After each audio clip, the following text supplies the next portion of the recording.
Hello everybody, thank you for joining me. You might remember a few videos back I talked about a new amplifier that was featured in the Guitarist magazine from a company called, I don't know if it's Emprize or Emprize, so sorry Philip, I don't know how you would pronounce that. I'm going to say Emprize. I'll apologise if that's wrong. And I mentioned that it looked like the kind of amplifier that is typically right up my street based on the way my playing's going. So on the off chance, I reached out to Philip at Emprize Amplification just to see if there was a chance that he could maybe let me borrow one for a few days to see if I could record a video with it to demo on my channel. And to my pleasant surprise, he sent me one for a few days. So I will be able to spend the weekend with this thing. So I'm really looking forward to that. And I've spent a good chunk of today playing it as well for you guys. So thank you very much, Philip. I really appreciate it. So grab a coffee, as they say, or maybe something stronger, and let's watch my little movie.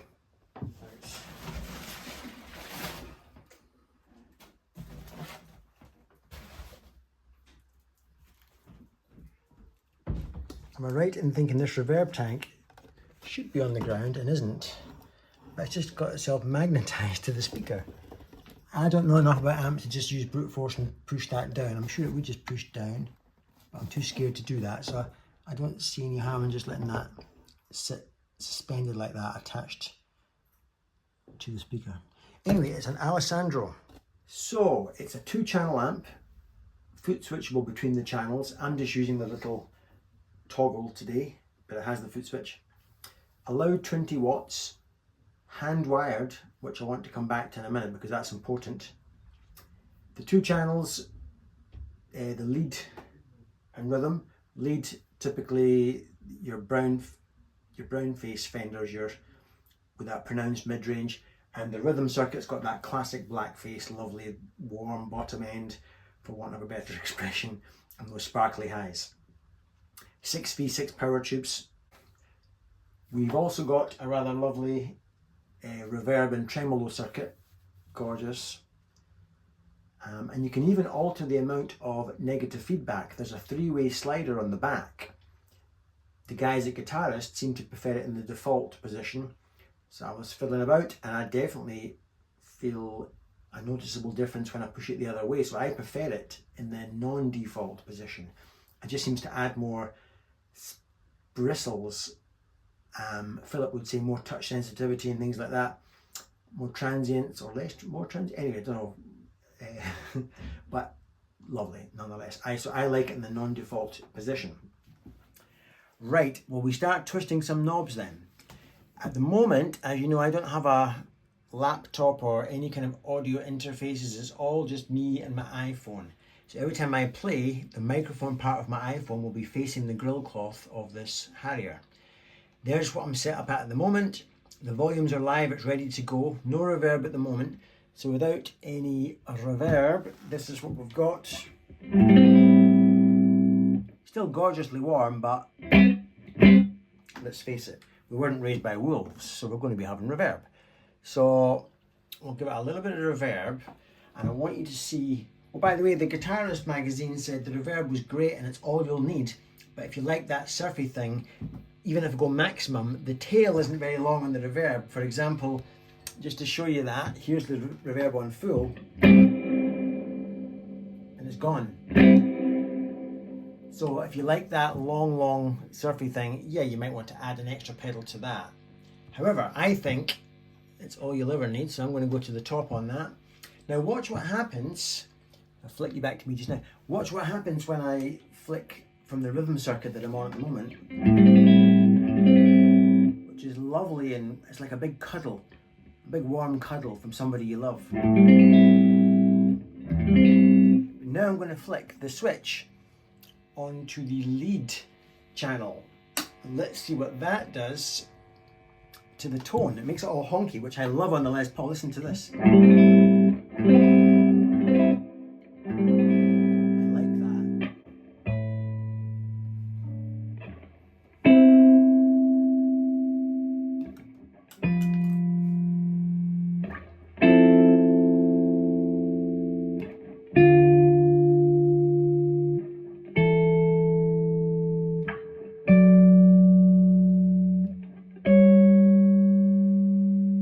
Yeah, I love that sound. Just really honky, great. Let's play a little bit with that tone, right? Go to the...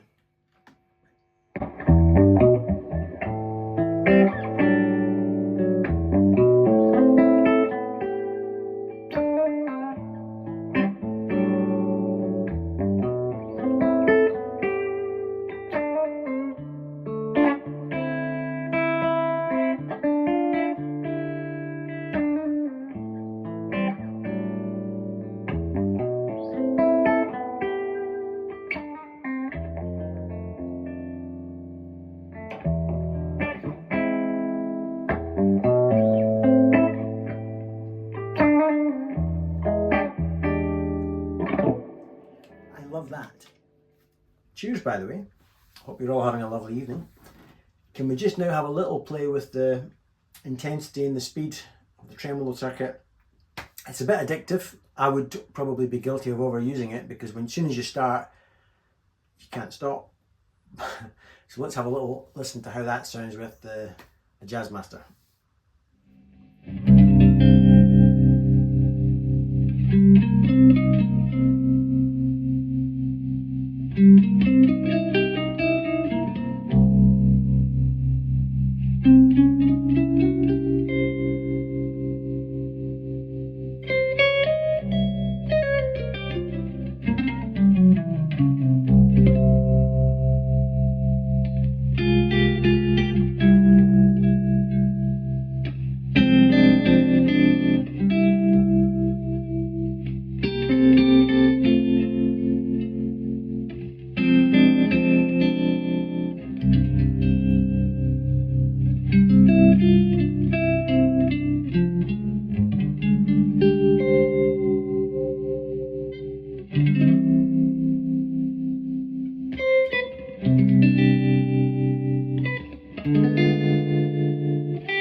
Now, before I do any more playing, can we just talk about the hand-wired aspect?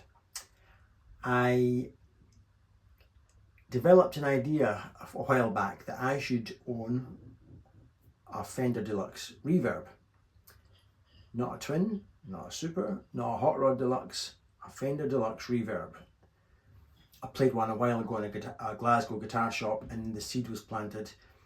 And however, I'm also a big fan of the YouTube channel Psionic Audio, hosted by Lyle. You may know Lyle's channel, a fabulous resource, probably the go-to resource for what goes wrong with amplifiers. What the guy doesn't know about amps and repairs, you don't need to know. So first of all, Lyle, if you're watching, cheers to you. A big hi, and certainly a big thank you for just giving away all your knowledge. I would urge anybody watching to go check out his stuff. If there's a particular amp you're interested in, it's definitely worth listening to what Lyle has to say.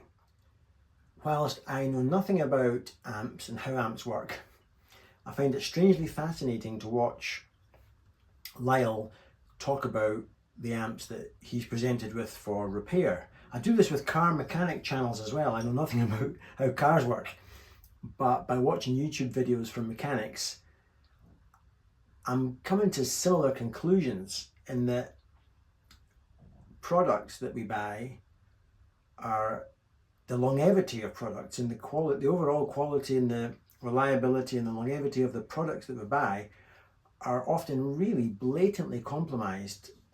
Compromised? It's a good wine. It's brilliantly compromised by accountants and the desire to appease the bottom line. And things have a habit of going wonky 20 minutes after the warranty is up. And so Lyle has plenty of great videos around the subject of deluxe reverbs and what one might expect to go wrong. And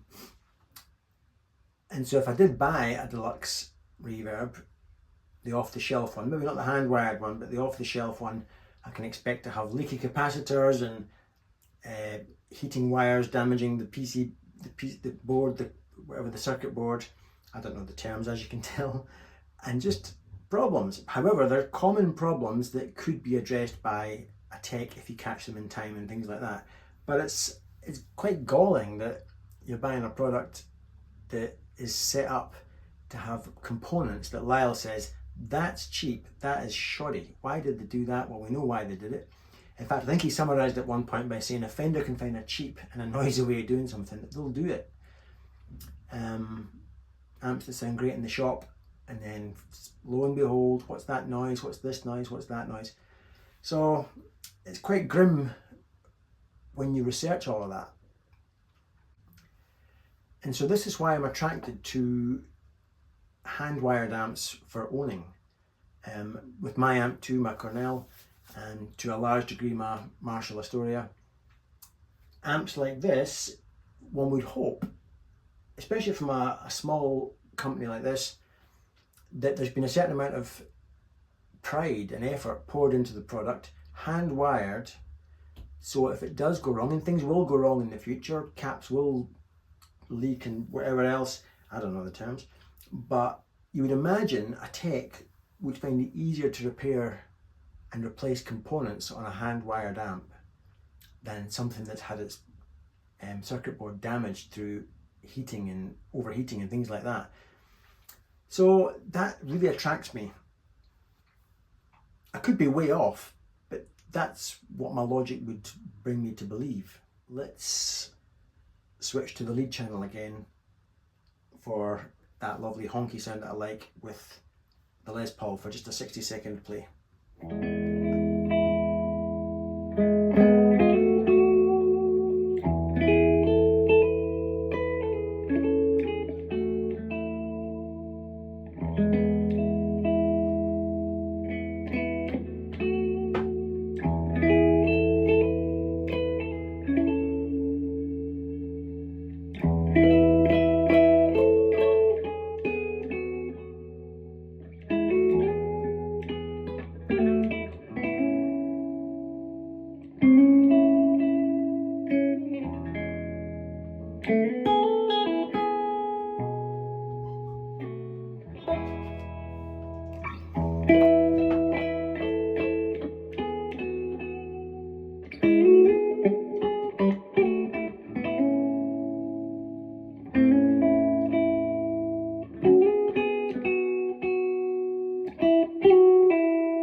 Now, just a very quick look at the amplifier as a pedal platform, because there's no way I can turn it up loud enough to get it to start to break up and give crunch. So without a Kingsley, by the way, I'm on the rhythm circuit, without the Kingsley page, so no pedal at all. With the Kingsley page,